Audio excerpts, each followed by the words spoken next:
अखिलेश यादव के monsoon offer पर आखिरकार केशव प्रसाद मौर्य का पलटवार आ ही गया।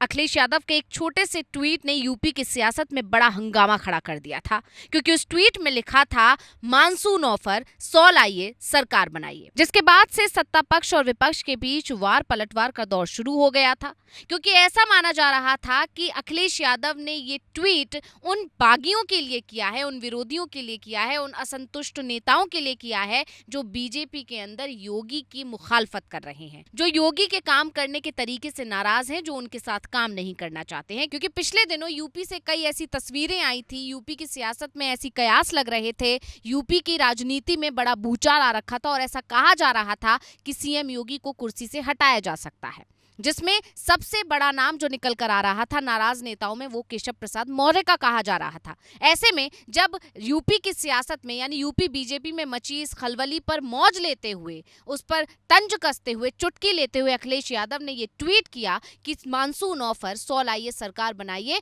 तो ऐसा दावा किया जाने लगा कि ये ऑफर सीधा सीधा अखिलेश यादव ने उन असंतुष्ट नेताओं को दिया है।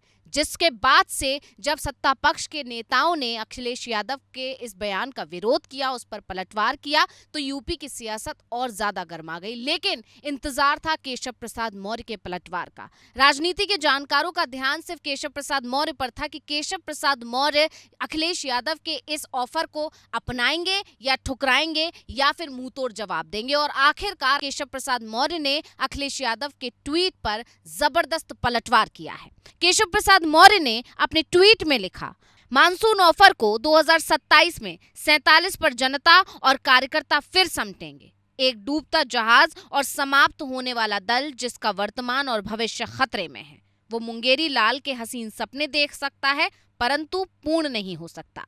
2027 में 2017 दोहराएंगे, फिर कमल की सरकार बनाएंगे। यानी केशव प्रसाद मौर्य ने अखिलेश यादव के मानसून ऑफर को पूरी तरह से ठुकरा दिया, दरकिनार कर दिया और उन्हें साफ तरह से ये भी कह दिया कि इस तरह के सपने देखना बंद कर दीजिए, क्योंकि आपके ये सपने कभी पूरे नहीं होने वाले हैं। साथ ही उन्होंने 2027 को लेकर एक बड़ा दावा भी कर दिया। उन्होंने कहा कि 2027 में 2017 वाली स्थिति दोबारा दोहरेगी। बता दें कि 2017 विधानसभा चुनाव में अखिलेश यादव की समाजवादी पार्टी मात्र 47 सीटों पर ही सिमट गई थी, जिसके बाद 2022 में समाजवादी पार्टी ने अच्छा प्रदर्शन करते हुए 111 सीटों पर जीत दर्ज की थी और उसी के आधार पर अखिलेश यादव ने ये ट्वीट किया था कि 100 लाइए और सरकार बनाइए। जिसके बाद से सवाल उठने लगे थे कि क्या सीएम योगी को कुर्सी से हटा दिया जाएगा, क्या यूपी में योगी सरकार गिर जाएगी और नई सरकार आएगी। इस तरह के तमाम सवालों पर, तमाम कयासों पर, तमाम अटकलों पर विराम लगाते हुए केशव प्रसाद मौर्य ने